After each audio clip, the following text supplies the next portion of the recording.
2024-25 সালের Indian super লিগের পর্যায়ে নিজেদের সেমিফাইনাল নিশ্চিত করে ইতিহাসের দিকে এক ধাপ এগিয়ে গেছে এফসি গোয়া।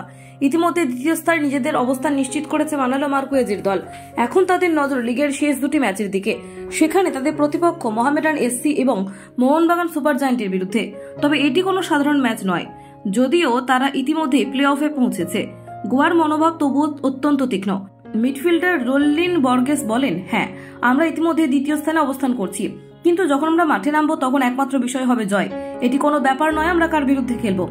আমাদের মানসিকতা ঠিক রাখতে হবে এবং তারপর সেমিফাইনাল সম্পর্কে ভাবতে হবে। তথ্য অনুযায়ী তাদের বর্তমান ফর্ম সত্যিই চমকপ্রদ। শেষ 16 ম্যাচে তারা মাত্র একটি ম্যাচে পরাজিত হয়েছে, যা আইএসএল এর ইতিহাসে কয়েকটি দলই করতে পেরেছে। কোচ মানালো মার্কুয়েজ কৌশলগত দক্ষতার প্রশংসা করলেও স্প্যানিশ কোচ দলের সকলের প্রশংসা করে বলেন, আমি রোল্লিনের সঙ্গে একমত নই, কারণ এটি একটি দলের কাজ। এই মরশুমে যেমন আমি বলেছি এটি এক দুর্দান্ত দল, সেই কারণেই আমরা এত ভালো ফলাফল পাচ্ছি। মানালো মার্কুয়েজের আরও বলেন, আমি জানতাম এবং সবাই জানতো যে আমাদের একটি ভালো দল আছে। যখন সন্দেশ এবং ইকার সুস্থ হয়ে ফিরে আসবে তখন আমাদের মরশুম ভালো যাবে।